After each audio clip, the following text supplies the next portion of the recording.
ceramah di mimbar-mimbar, haram prostitusi, perzinahan, haram minuman keras, haram pinjol. Apa itu pinjol? Kita hanya bisa menyampaikan di mimbar. Turun dari mimbar, apakah peraturan itu bisa tegak? Keinginan kita, saudara-saudara, para khatib, para mubalik, ketua-ketua PCM, ketua PDM se-Indonesia meneriakkan haramnya perkara-perkara yang telah ditegaskan dilarang oleh Allah dalam Al-Quran. Apakah bisa menjadi peraturan negara? Tidak. Anda harus memiliki kekuatan as-sultan dan kekuatan al-mizan. Kita harus memiliki kekuatan di legislatif, di eksekutif, dan juga di yudikatif. Makanya santri-santri kita ada yang harus diterjunkan, bukan hanya nanti menjadi guru-guru Al-Quran, bukan hanya menjadi dai-dai di pedalaman seperti tadi disampaikan, di pulau-pulau terluar, tapi juga kita harus terjunkan dai-dai kita ini untuk apa? Untuk mereka menjadi wakil-wakil rakyat, untuk mereka menjadi camat, menjadi lurah, menjadi bupati, menjadi gubernur, menjadi presiden dan menteri-menteri. Muhammadiyah harus turun tangan, Muhammadiyah harus bertanggung jawab menyelamatkan semesta dan menyelamatkan Indonesia. Kalau kita bicara tentang tema ini, itu dengan apa? Nilai-nilai dakwah amar ma'ruf dan nahi munkar.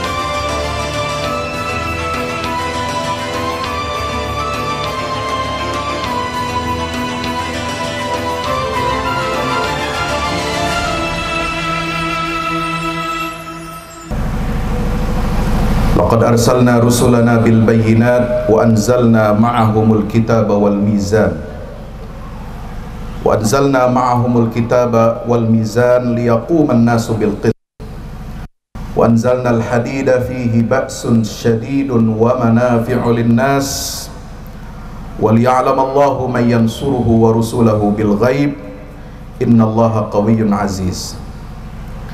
Ar-Rahmanu 'allama al-Qur'an, khalaqal insana 'allamahul bayan. Asy-syamsu wal qamaru bihusban, wan najmu wasy-syajaru yasjudan, was-samaa'a rafa'aha wa wada'al mizan. Uhayyikum bi tahiyyatil Islam. Assalamualaikum warahmatullahi wabarakatuh. Yang saya hormati dan sama-sama kita muliakan seluruh hadirin hadirat pada acara peringatan Milad Muhammadiyah yang ke-111, juga yang menghadiri acara serah terima tanah dan wakaf dari keluarga besar Bapak Haji Irfan Saleh untuk Panti Asuhan dan Tahfiz Al-Mizan Muhammadiyah Lamongan. Wabil khusus yang kita sama-sama hormati Ketua PDM Lamongan Bapak Kiai Haji Sodikin MPD serta seluruh jajarannya, Ketua PDA Lamongan Ibu Diana Mufidia serta semuanya jajarannya, Ketua PCM Lamongan Haji Saifuddin Zuhri. Oke, Saifuddin Zuhri ini nama tokoh NU ya, tapi dipakai di Muhammadiyah. Ada tokoh NU pejabat Kementerian Agama namanya Muhammadiyah Amin. Nah, itu dipakai orang NU nama Muhammadiyah. Dan saya sekarang ini hadir di sini satu-satunya yang pakai. Alhamdulillah.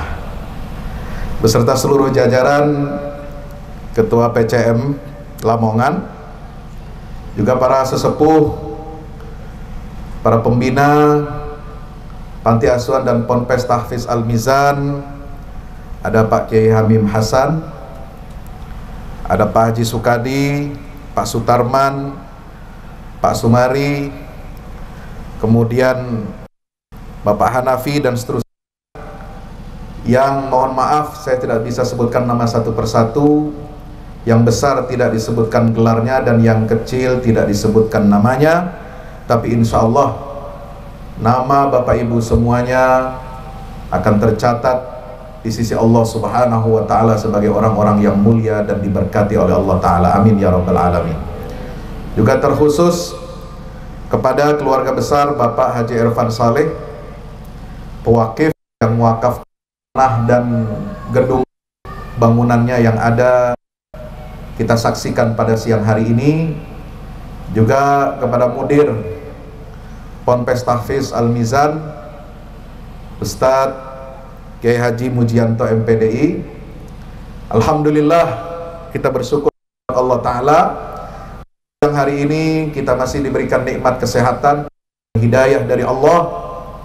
Mari kita bersolawat salam untuk junjungan kita baginda Rasulullah Muhammad Sallallahu Alaihi Wasallam beserta seluruh keluarga dan para sahabatnya. Mudah-mudahan tercurah limpahkan untuk kita semua pengikutnya hingga yaumil qiyamah. Amin ya Rabbal Alamin. Waktu saya insya Allah sampai azan zuhur.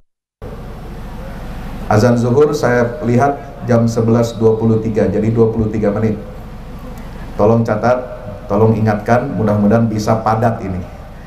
Pertama, untuk yang pertama saya ingin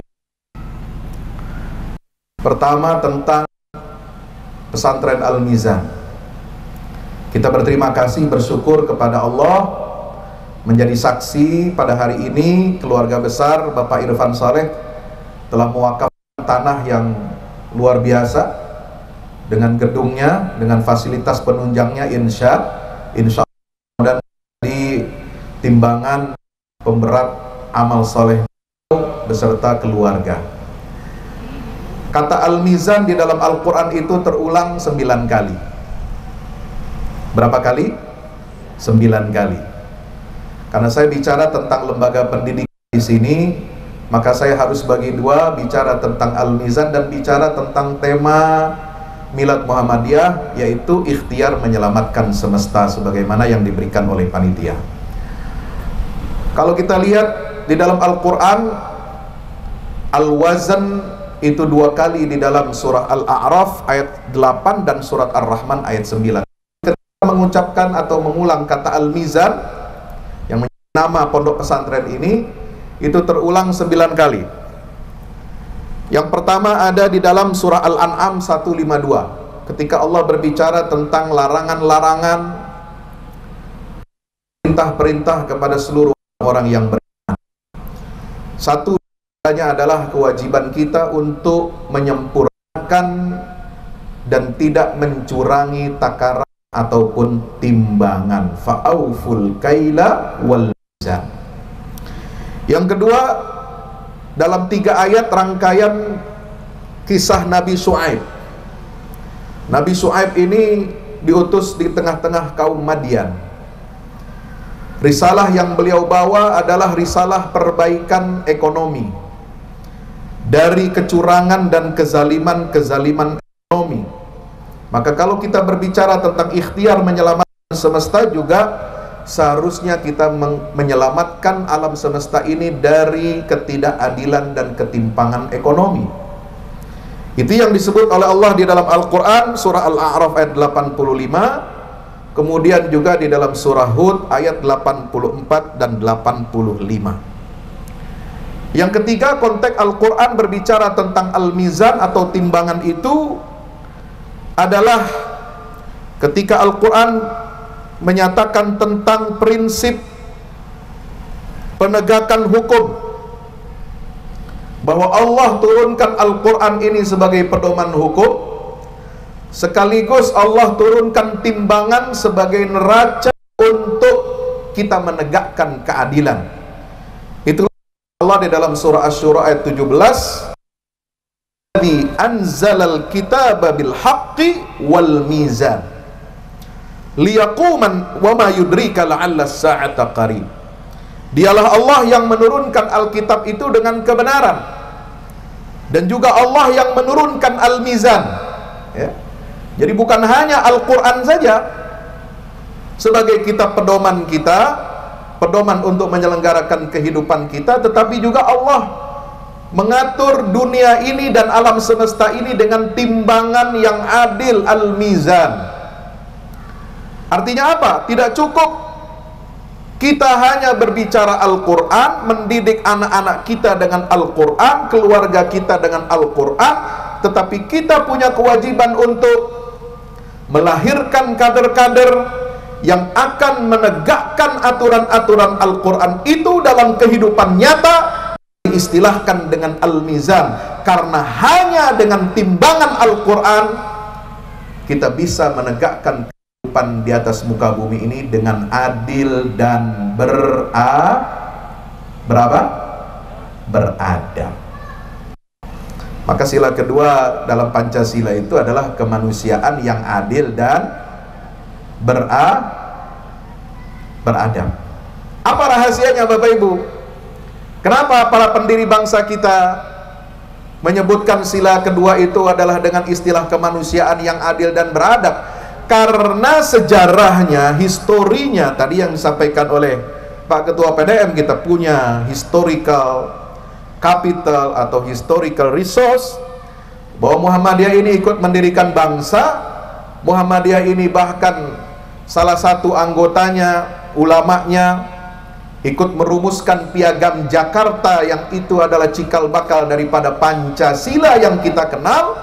Sila pertama di Piagam Jakarta yang menjadi mukaddimah Undang-Undang Dasar 1945 itu adalah ketuhanan dengan kewajiban menjalankan syariat Islam bagi para pemeluknya. Setuju Boten? Setuju tidak? Setuju? Setuju. Alhamdulillah. Tapi kenapa frasa dengan kewajiban menjalankan syariat Islam ini bagi para pemeluknya kemudian ya di skip, disimpan? Saya tidak mengatakan dihapus. Siapa bilang dihapus? Siapa bilang dihapuskan? Tidak, karena ada disebutkan di dalam dekret Presiden Soekarno tanggal 19 Juli 1959 bahwa Piagam Jakarta yang menyebut kewajiban menjalankan Islam bagi para pemeluknya itu adalah satu kesatuan dengan naskah Pancasila dalam pembukaan Undang-Undang Dasar 1945. Berarti apa? Ruh yang menjadi sila pertama itu juga adalah sebenarnya negara ini memiliki kewajiban, memiliki fungsi untuk menegakkan syariat Islam, dan itu diwujudkan dengan hadirnya Kementerian Agama di Republik Indonesia. Pertanyaannya, ketika sidang-sidang itu terjadi di BPUPKI, syariat Islam yang bagaimana? Apakah syariat Islam yang digambarkan oleh Barat itu sebagai kekejian, kekejaman yang tidak sesuai dengan nilai-nilai hak asasi manusia? Maka dijawab oleh para pendiri bangsa kita bahwa yang dimaksud dengan kewajiban menjalankan syariat Islam bagi para pemeluknya itu adalah syariat Islam yang sesuai dengan bingkai kemanusiaan yang adil dan beradab. Itulah sila kedua. Ini disampaikan oleh Profesor Dr. Yusril Iza Mahendra ketika menyampaikan apa hikmah sila kedua itu disebutkan seperti itu. Jadi ada asbabun nuzulnya, Pak. Ya. Ada asbabul wurudnya kalau hadis. Kenapa sila kedua berbunyi seperti itu? Setelah ketuhanan kok bicara tentang kemanusiaan? Karena ketika berbicara tentang menjalankan syariat, syariat Islam itu adalah syariat yang manusiawi, syariat yang memberikan rasa keadilan dan mendidik kita untuk menjadi manusia-manusia yang bukan beruang. Ya, ada beruang, ada beruang. Ya, kita ingin jadi manusia yang beradab. Hadirin yang dimuliakan Allah Subhanahu wa taala, maka ini harus menjadi cita-cita kita bersama ketika PCM Lamongan Tentu dengan mengasaskan pesantren dinamai Al-Mizan. Saya kira ini menjadi dasar filosofi yang sangat kuat dari Al-Quran, bahwa kita harus mendidik anak-anak kita, santri kita, kader-kader kita bukan hanya dengan Al-Quran, tetapi bagaimana menegakkan Al-Quran itu dalam kehidupan kita sehingga mereka menjadi mizan, menjadi neraca untuk kehidupan. Karena kata khalifah yang ketiga, Utsman ibnu Affan radhiyallahu anhu, beliau terkenal dengan ucapannya ini. Ya, apa kata Utsman ibnu Affan? Bahwasanya ada sesuatu yang tidak bisa dilakukan oleh Al-Quran, dan itu hanya bisa dilakukan oleh apa? Innahu la yaza'u bis sultan, la yaza'u bil Quran. Banyak aspek kehidupan kita yang tidak bisa kita tegakkan hanya dengan Al-Quran, tetapi itu harus membutuhkan apa? Oleh kekuasaan.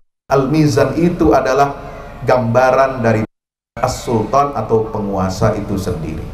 Maka di antara kader-kader Muhammadiyah harus ada yang siap untuk mengisi jabatan-jabatan di pemerintahan, harus ada yang mengabdi TNI Polri, harus ada yang mengabdi yang legislatif, menjadi wakil-wakil rakyat yang membuat aturan-aturan, perda-perda, peraturan-peraturan gubernur.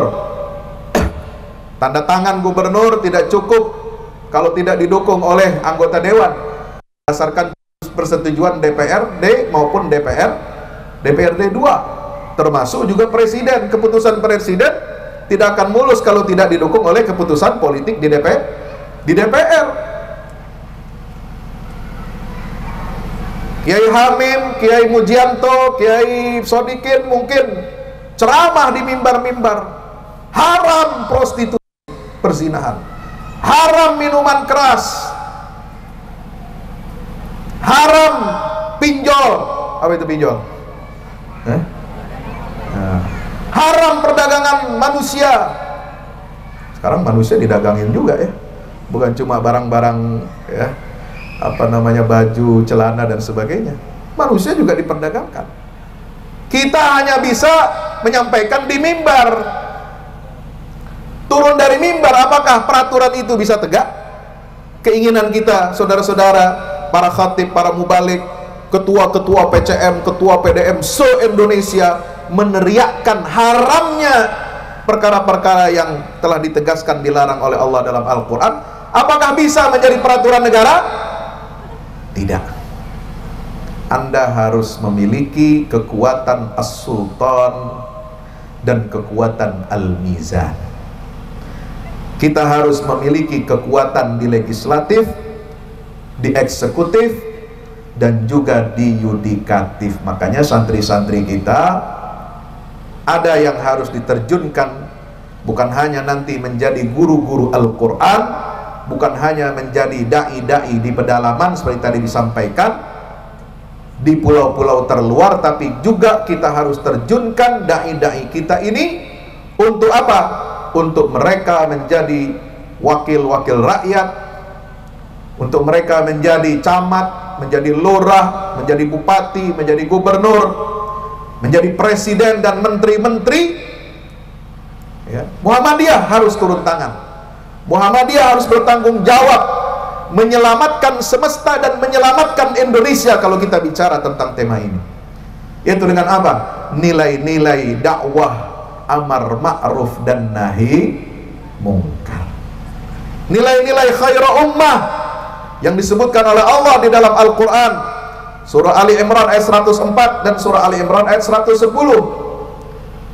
Kita tidak bisa berpangku tangan melepaskan pengelolaan negeri, pengelolaan negara, bangsa ini diberikan kepada kaum orang-orang sekuler yang tidak mengerti agama, bahkan yang anti terhadap agama. Tidak. Maka orang-orang yang mengerti agama, orang-orang yang tafaqquh fid din, harus turun tangan, harus bertarung, harus berjibaku. Untuk apa? Kita menegakkan Al-Quran dan menegakkan Al-Mizan dalam kehidupan nyata kita sehari-hari. Setuju atau tidak? Setuju atau tidak? Alhamdulillah.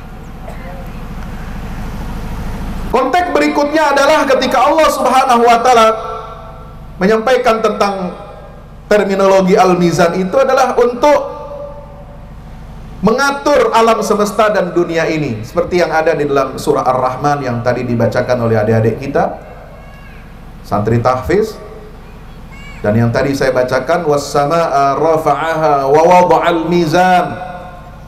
Allah ciptakan, tinggikan langit ini, dan Allah letakkan Al-Mizan. Al-Mizan itu menjadi apa? Maksudnya Allah ciptakan alam semesta ini dengan timbangan yang akurat, dengan ukuran yang sangat presisi. Ya, kalau Pak Polisi itu ada istilahnya apa? Presisi, ya Pak ya? Apa singkatannya presisi? Hah? Profesional? Apa? Halo? Pak siapa itu yang pakai baju polisi? Apa singkatan polisi, presisi Pak? Hah? Oh, dapat. Waduh, ini bagaimana ini ya? Presisi itu aturan-aturan Allah ciptakan alam semesta ini, termasuk bumi dan isinya, termasuk udara, itu sudah diciptakan oleh Allah dengan begitu sempurnanya. Allah ciptakan udara tanpa ada polusi. Yang bikin polusi itu siapa?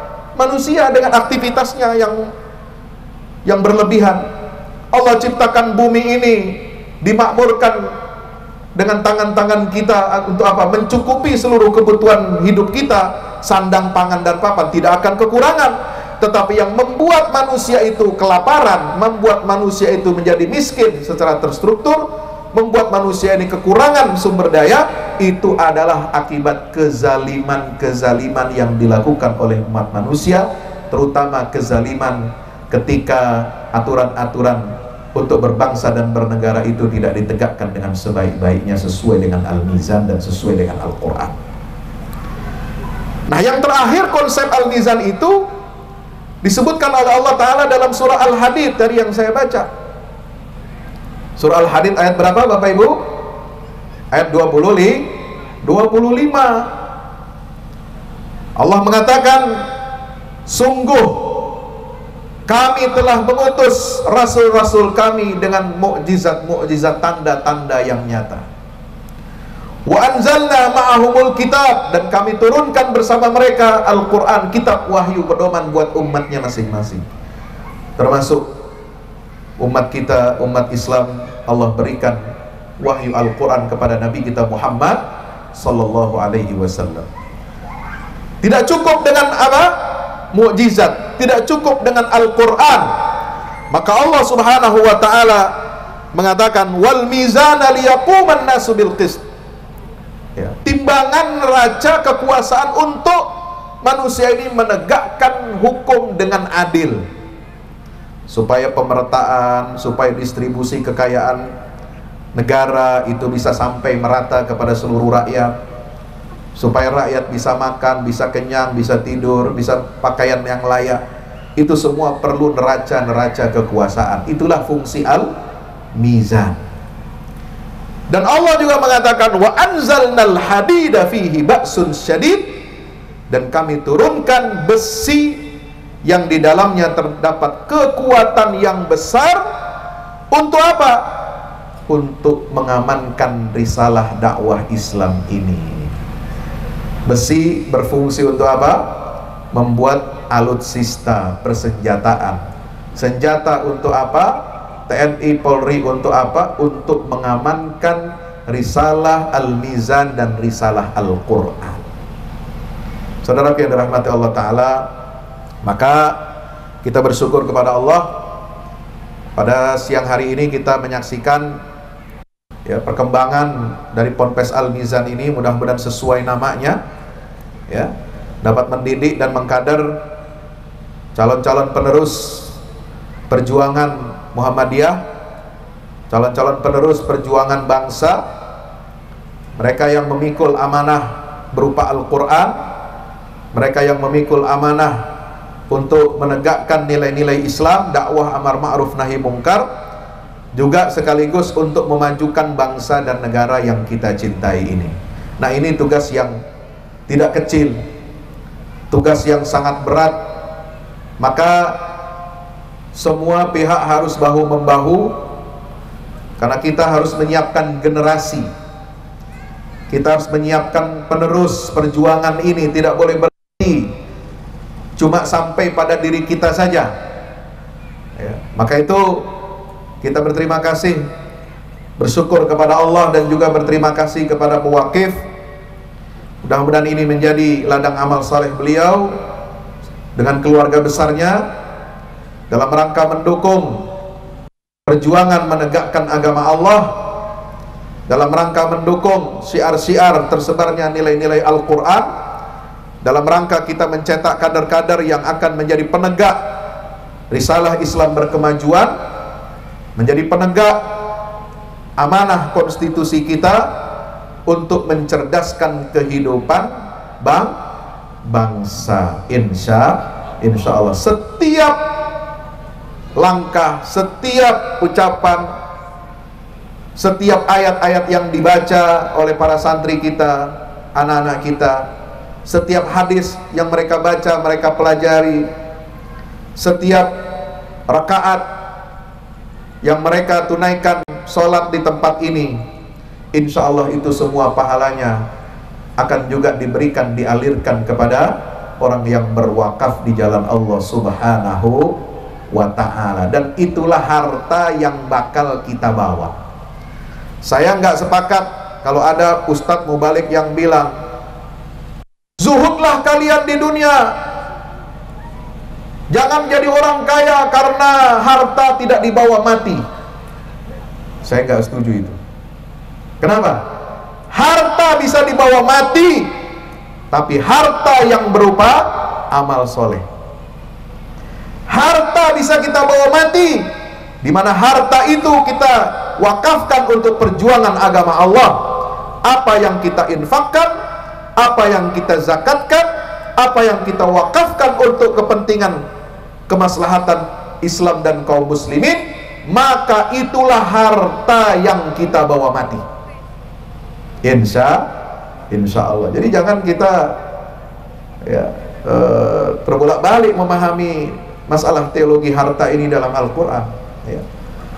Kita harus dorong para pengusaha, para agnia, para pengusaha ya, bukan hanya untuk mengangkat derajat perekonomian bangsa, tetapi juga untuk mewakafkan sebagian hartanya dalam rangka perjuangan untuk izzul Islam wal muslimin. Yang kedua, saya ingin sampaikan terkait tentang tema ikhtiar menyelamatkan semesta. Tema yang sangat penting bagi kita warga Persyarikatan Muhammadiyah. Saya dengar sudah azan ini. Oke, kita break sebentar ya. Kita pause dulu. Allah.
ilaha illallah Muhammadur Rasulullah SAW.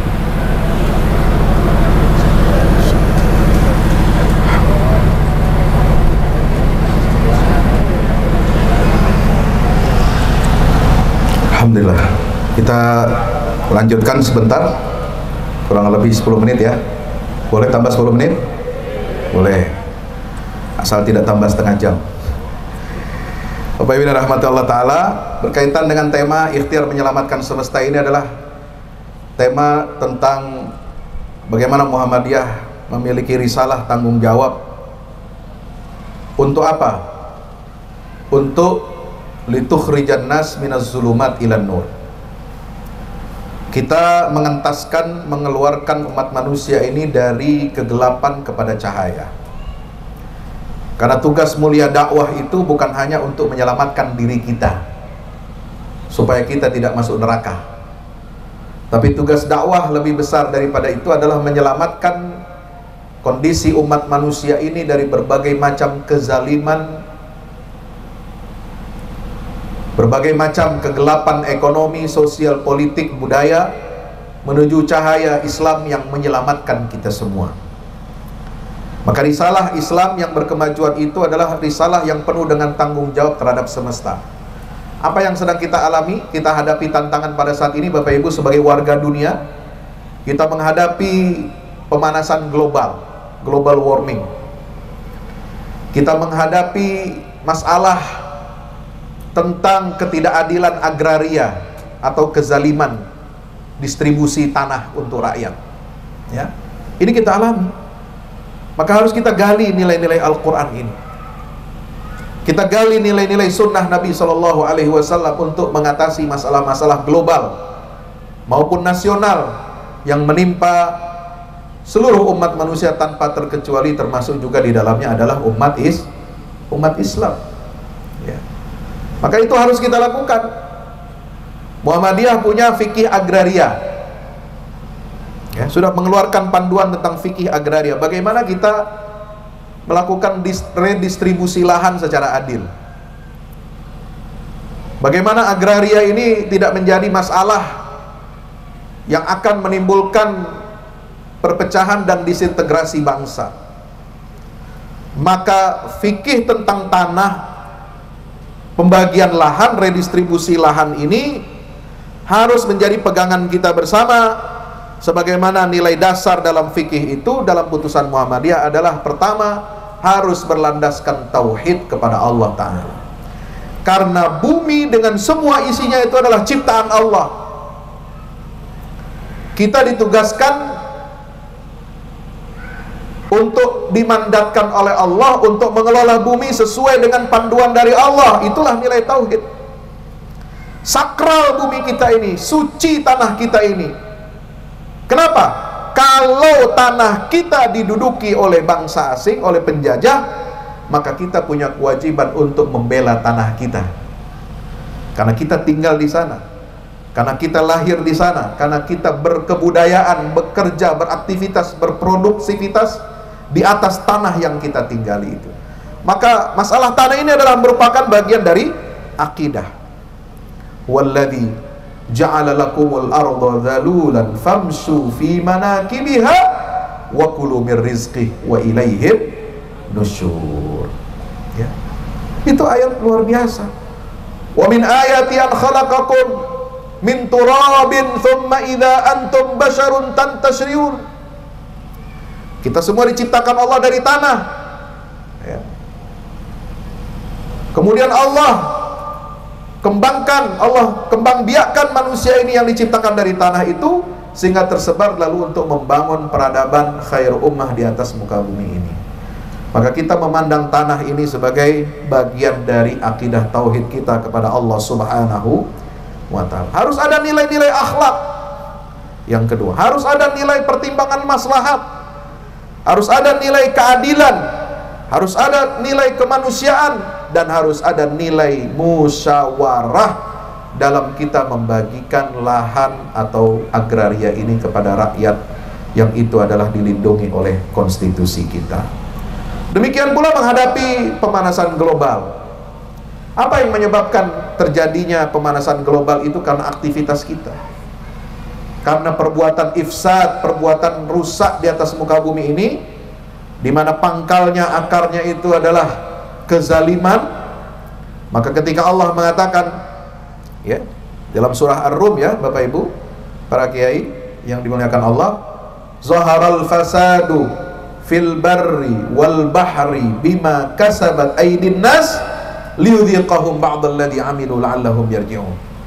Kerusakan telah muncul di daratan dan di lautan. Ya, sebab apa? Sebab ulah tangan perbuatan manusia. Ya. Untuk apa Allah mengingatkan adanya kerusakan ini yang muncul karena ulah tangan perbuatan manusia? Liyudhiqahum bima amilu, supaya Allah menimpakan rasa siksa kepada mereka yang telah berbuat zalim terhadap daratan dan lautan. Kenapa daratan dan lautan banyak kerusakan-kerusakannya? Maka itu disebutkan di dalam ayat sebelum dan ayat sesudahnya tentang fenomena kerakusan manusia, perbuatan lacur manusia yang ingin menggandakan harta kekayaannya, uangnya dengan cara yang zalim. Itulah yang namanya riba. Riba atau bunga dalam ekonomi inilah yang menjadi landasan struktur sekuler untuk membangun dunia, membangun fisik, membangun materi. Apa-apa mau bikin pinjam hutang ke bank, hutangnya tentu ada ribanya. Mau bikin usaha, pinjam utang, semuanya ada ribanya. Mau bikinin negara, mau bangun infrastruktur, pinjam ke luar negeri, pinjam ke Bank Dunia, pinjam ke Cina. Loh, Assalamualaikum. Ada hutang tidak? Ada hutang tidak Indonesia? Hutangnya qardul hasan apa riba? 0% atau berbunga? Berbunga, Pak. Ini yang menyebabkan kerusakan bumi ini di daratan dan di lautan. Karena kita berhutang kepada negara lain, berhutang kepada lembaga donor-donor dunia itu, maka kedaulatan kita menjadi terancam, dan itu harus kita selamatkan. Bagaimana? Dengan kembali kepada fitrah Al-Quran yang menyatakan, wa ma ataitum min riban liyarbu fi amwalin nas fala yarbu indallah wa ma ataitum min zakatin turiduna wajhallah faulaika humul mud'ifun. Itu ayat 38 surat Ar-Rum. Baru kemudian ada ayat zaharal fasadu fil barri wal bahri bima kasabat aydin nas. Kita harus selesaikan masalah dunia ini dengan apa? Kembali kepada syariat. Ya. Kita jauhkan diri kita dari apa? Riba. Dari hutang dengan riba. Kembali kepada sistem ekonomi Islam. Kembali kepada sistem syariah yang itu akan menjaga dan menjamin rasa keadilan dan tegaknya kedaulatan di atas bumi Allah Subhanahu wa ta'ala. Terakhir, Bapak Ibu yang dirahmati Allah Subhanahu wa ta'ala, maka kita bersyukur kehadirat Allah. Muhammadiyah sudah menginjakkan usianya yang ke-111 tahun menurut penanggalan apa? Miladiah, ya. Kalau kita bicara tentang miladiah 1912 dan sekarang 2200 saja ini. Ya, nanti udah tambah 200 tahun nanti miladnya, ya. 2023 ini alhamdulillah kita sudah sampai usia 111 tahun. Untuk ukuran manusia itu kayaknya tidak ada yang bisa hidup sampai 100 tahun lebih. Tapi yang namanya perjuangan melalui organisasi, kita bisa memakmurkan usia kita, memanjangkan usia biologis kita itu dengan perjuangan melalui organisasi, melalui kaderisasi, melalui semangat kita untuk amar ma'ruf dan nahi mungkar. Jasad kita boleh mati, nyawa kita boleh berpindah dari alam dunia ke alam barzah, tetapi perjuangan menegakkan cita-cita Islam, menegakkan risalah Islam berkemajuan akan terus abadi dan terus dilanjutkan oleh generasi-generasi sesudahnya. Maka disinilah pentingnya firman Allah Ta'ala, falaula nafara min kulli firqatin minhum ta'ifatun liyatafaqahu fid din waliyunziru qaumahum idza raja'u ilaihim la'allahum yahdharun. Di antara amal soleh Bapak Ibu adalah dengan mendidik kader. Mereka harus belajar, menekuni, memperdalam ilmu agama, liyatafaqahu fid din. Karena ayat ini bukan bicara tentang peperangan, ini bicara tentang peperangan. Jadi perang dalam Islam itu bukan hanya soal maju ke medan tempur, menganggul senjata, tetapi ada yang ditugaskan oleh Rasulullah menyiapkan pondasi dan spirit untuk berjuang, berperang di jalan Allah. Harus ada ulama, harus ada santri-santri yang tafaqquh fiddin. Dengan itulah mereka akan memumpahkan semangat jihad fisabilillah kepada pasukan, kepada tentara-tentara Allah Subhanahu wa ta'ala. Itu satu amal soleh. Amal soleh yang lain ada disebutkan dalam ayat berikutnya, sebelumnya ya, 119, 120, 121 dan tadi 122 itu surah At-Taubah, falaula nafar ya. Itu kalau luar biasa Al-Quran ini menyebutkan tentang amal soleh. Termasuk amal soleh itu apa? Di dalam 120 itu Allah menyatakan apa? Wa minal a'rabi,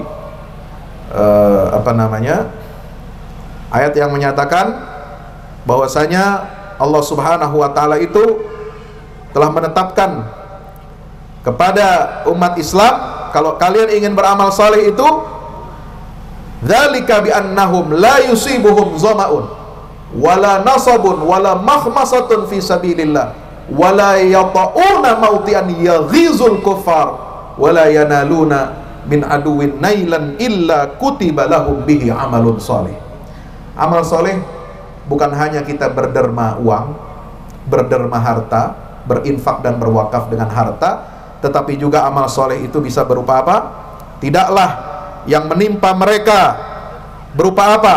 Berupa kehausan, kepayahan, dan kelaparan di jalan Allah. Jadi yang susah seperti rakyat Gaza di Palestina itu, yang ada kesusahan, kepayahan, keletihan, kelaparan di jalan Allah Ta'ala, itu amal soleh. Wala yata'una mautian yaghizul kufar, tidaklah menginjak satu tempat yang membangkitkan amarah orang-orang kafir ya, karena kita ingin merebut tanah air kita dari penjajahan asing dan membangkitkan amarah mereka orang-orang kafir yang mengagresi dan mencaplok, merampas tanah-tanah kaum muslimin. Itu juga adalah sebuah tindakan amal soleh. Wala yanaluna min aduwin nailan illa kutiba lahum bihi amalun salih. Kalau kita berhasil menimpakan satu bencana kepada musuh, maka semua itu dicatat oleh Allah Subhanahu wa ta'ala menjadi amal soleh, insya Allah. Maka itu ini satu kesatuan. Ada yang perang di garis depan, ada yang perang dalam bidang pendidikan, ada yang perang dalam bidang ekonomi, ada yang perang seperti saudara kita di bidang politik, jadi calon wakil rakyat, menjadi calon gubernur, bupati, presiden sekalipun. Kita titipkan amanah kepada mereka untuk apa? Untuk memenangkan kemaslahatan umat Islam, untuk menjayakan NKRI. Kepada mereka kita titipkan amanah ini adalah juga bentuk bagian dari amal soleh kita, insya. Ada yang perang dalam ranah pendidikan, kita menyiapkan kader-kader dan generasi pelanjut yang akan meneruskan cita-cita risalah Islam berkemajuan, risalah Islam yang rahmatan lil alamin kepada seluruh penjuru Nusantara dan kepada dunia. Maka itu juga akan dicatat oleh Allah, kutiba lahum bihi amalun salih. Insyaallah, mudah-mudahan semua yang hadir di majlis ini dicatat oleh Allah Subhanahu wa ta'ala menjadi amal soleh buat kita semua. Guru dengan perannya masing-masing, kiai dengan perannya di bidangnya masing-masing, pengusaha di bidang perannya masing-masing, dan semua yang terlibat untuk izul Islam wal muslimin. Insyaallah senantiasa hidupnya diberkahi oleh Allah Ta'ala dari dunia sampai akhirat. Amin ya rabbal alamin. Aqulu qawli hadza astaghfirullah li wa lakum. Wassalamualaikum warahmatullahi wabarakatuh.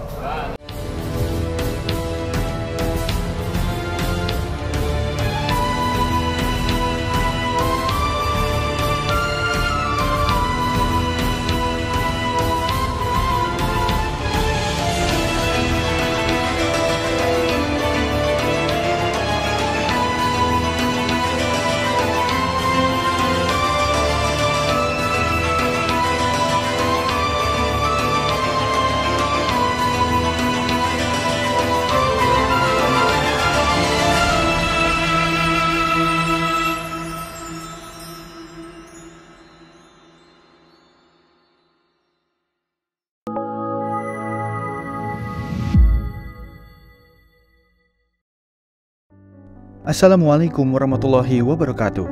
Di zaman dan era global yang semakin menuntut kita untuk terus bergerak, ada kebutuhan yang senantiasa harus kita penuhi dalam kehidupan kita. Zaman di mana segala kebutuhan terasa sangat mendesak. Salah satunya adalah kebutuhan sarana dakwah Al-Quran sebagai pusat peradaban.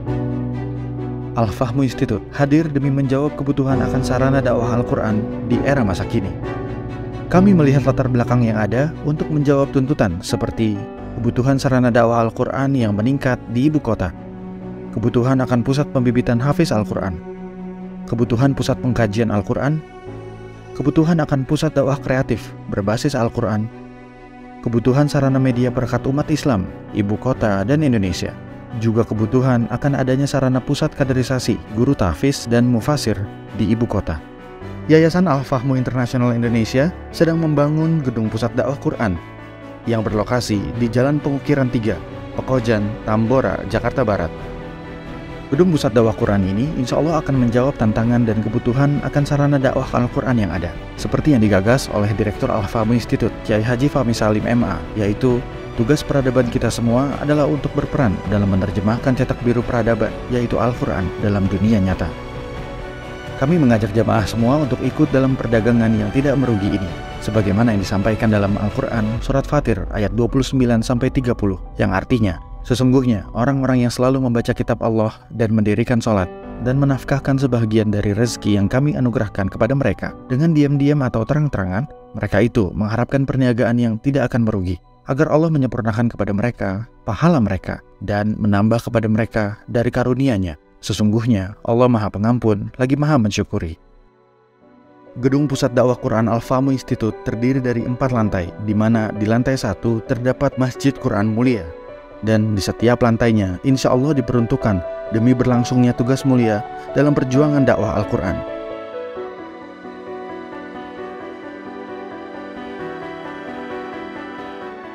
Berikut adalah rencana anggaran biaya yang dibutuhkan dalam pembangunan Gedung Pusat Dakwah Quran.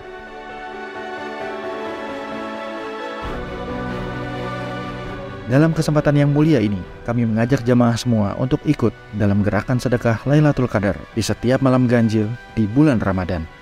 Salurkan melalui nomor rekening berikut ini.